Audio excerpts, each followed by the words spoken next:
আসসালামু আলাইকুম ওয়া রাহমাতুল্লাহি ওয়া বারাকাতুহু নাহমাদুহু ওয়া নুসাল্লি আলা রাসূলিহিল কারীম আম্মা বা'দ ফাআউযু বিল্লাহি মিনাশ শাইতানির রাজীম ওয়ালিল্লাহি আলান নাসি হজ্জুল বাইতি মান ইসতাতাআ ইলাইহি সাবিলা ওয়া মান কাফারা ফা ইন্নাল্লাহা গানিয়্যুন 'আনিল 'আলামিন সাদাকাল্লাহুল মাওলানাল আযীম। সম্মানিত দ্বীনী ভাই বন্ধুরা, মহান রব্বুল আলামিনের দরবারে অসংখ্য গণিত শুকর এবং সুজুদ।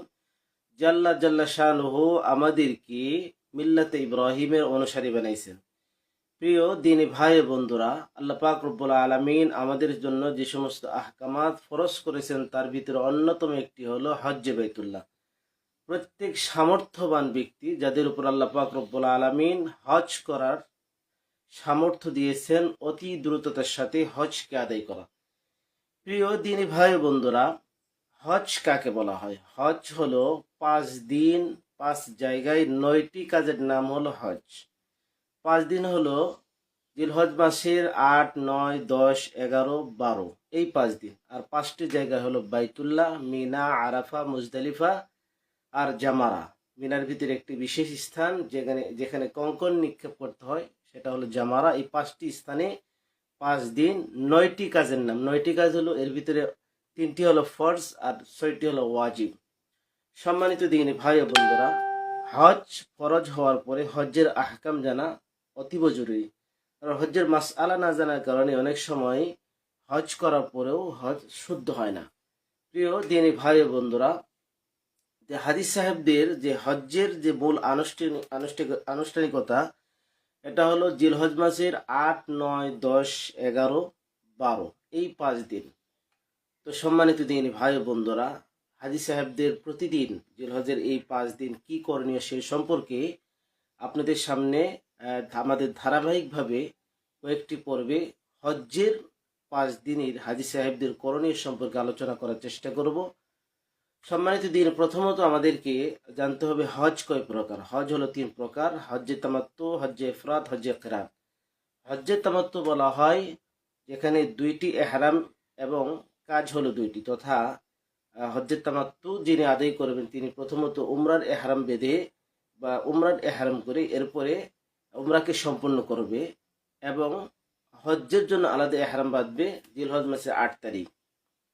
আর হজ্জে ইফরাদ বলা হয় যে যিনি শুধুমাত্র হজ্জের জন্য এহরাম বাঁধবেন, হজকে সম্পন্ন করবেন। আর হজ্জে কিরান বলা হয় একই এহরামে 2 আমাল, তথা প্রথমত ওই এহরামেই উমরা সম্পন্ন করার পরে একই এহরামে সে হালাল হবে না, বরঞ্চ ওই এহরামেই হজ আদায় করবে।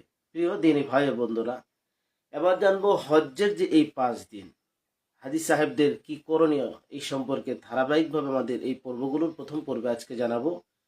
হাজি সাহেবরা যখন 8 তারিখে ফজরের পরে মিনায় রওনা হবেন, মিনায় গিয়ে কি করবেন? সম্মানিত দিনী ভাই বোনেরা, হজ্জের সফর একটি কষ্টের সফর। এই 5 দিন যেহেতু হজ অনুষ্ঠিত হয়, হাদিস সাহেবগণ আল্লাহ রসুল সাল্লাল্লাহু আলাইহি সাল্লাম সুন্নাহ অনুযায়ী হলো জিলহজ মাসের 8 তারিখে ফজরের পরে এহরাম বেঁধে মিনার দিকে রওনা হন। মিনায় গিয়ে সেখানে অবস্থান করা আল্লাহ রসুলের সুন্নাহ। সেখানে জোহর, আসর, মাগরিব, ঈশা, ফজর এই 5 ওয়াক্ত নামাজ নবী সাল্লাল্লাহু আলাইহি ওয়াসাল্লামের সুন্নাহ অনুযায়ী আমল করা। যেহেতু এই মিনাই 5 ওয়াক্ত নামাজ আল্লাহ রসুলের সুন্নাহ, এই জন্য মিনাই থেকে অবস্থান করে 5 ওয়াক্ত নামাজ যথাসময়ে আদায় করা। তাহলে মিনাই কাজ হলো ফজরের পরে 8 তারিখ ফজরের পরে এহরাম বেঁধে রওনা হওয়া মিনাই গিয়ে এই রাত্রি যাপন করা এবং এই 5 ওয়াক্ত নামাজ সেখানে আদায় করা, অন্য আর কোনো কাজ নেই। তো অনেক মুআল্লিমিনগণ দেখা যায় যে ভিড়ের কারণে 7 তারিখ দিবাগত রাত্রেই মিনার দিকে রওনা হয়।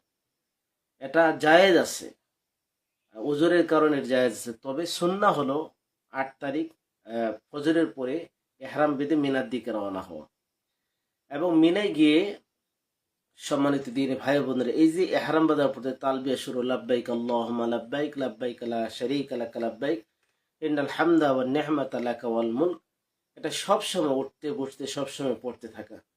আর মিনায় গিয়ে সেখানে প্রত্যেক ওয়াক্ত নামাজের সময় জামাতের সাথে সম্ভব হলে আদায় করা, দোয়া দরুদ ইস্তেগফার তিলাওয়াত যত সম্ভব গল্প গুজবের ভিতরে সময় নষ্ট না করে মিনায় গিয়ে ইবাদতের ভিতর লিপ্ত থাকা, আল্লাহর কাছে রোনাজারি করা, আর যত বেশি তালবিয়া পড়তে থাকা। মিনার থেকে আরাফার দিকে রওনা হতে হবে পরের দিন, অর্থাৎ 9 জিলহজ, যেহেতু উকুফে আরাফা একটি বিশেষ দিন। হজ্জের ফরজ অন্যতম একটি বিশেষ হলো হজ্জের ফরজের ভিতর থেকে যে 3টি ফরজের ভিতরে একটু উকুফে আরাফা। যদি ভাই বন্ধুরা, আমরা আগামী পর্বে উকুফে আরাফা সম্পর্কে আমরা আলোচনা করব। তবে এই বিষয়টা আমাদের জানা প্রয়োজন। আজকে বা অর্থাৎ 8 তারিখ যে হাজী সাহেবগণ মিনায় যান কি করেন, এই বিষয়টি আপনাদের সামনে উপস্থাপন করলাম।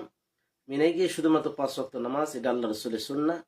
সেই হিসেবে অবশ্যই সতর্ক থাকব যে এই সময়টাতে যেহেতু ইহরাম বাধা, সেই হিসেবে কোনো অন্যায় বা অশ্লীল এরকম কোনো আচরণ না হয়, শুধুমাত্র একমাত্র লিল্লাহিয়াত। কারণ মান হাজ্জা লিল্লাহি ওয়ালাম ইয়ারফুস ওয়ালাম ইয়াফসুক গুফিরা লাহু মা তাকাদ্দামা মিন যামবি। আল্লাহর হাবিব সাল্লাল্লাহু আলাইহি সাল্লাম বলেছেন, যে ব্যক্তি একমাত্র আল্লাহর সন্তুষ্টির জন্য হজ আদায় করে, যেখানে কোনো ধরনের অশ্লীল কোনো গুনাহ বা গর্হিত কাজ করা না হয়, আল্লাহ পাক রব্বুল আলামিন তার পিছনের গুনাহগুলো আল্লাহ তাআলা ক্ষমা করে দিয়ে থাকে। হজ্জের এই সফর যেহেতু শুরু হয়ে গেছে মিনার থেকে, অবশ্যই আমাদেরকে সতর্কতা অবলম্বন করা প্রয়োজন। আল্লাহ পাক রব্বুল আলামিনের কাছে নিবদ্ধ হয়ে আল্লাহর কাছে রোনাজারি এবং বিভিন্ন ইবাদতের পাশাপাশি তালবিয়া সবসময় পড়তে থাকা। আল্লাহ পাক রব্বুল আলামিন হজ্জে মাবরুর আল্লাহ তাআলা সবাইকে নসিব করুন। সেই সাথে আগামী পর্বে উকুফে আরাফার ময়দানে কি করণীয় সে সম্পর্কে আপনাদের সামনে আলোকপাত করব। সেই পর্ব দেখার আমন্ত্রণ জানিয়ে আজকের মতো এখানে শেষ করছি। আসসালামু আলাইকুম ওয়া রাহমাতুল্লাহি ওয়া বারাকাতুহু।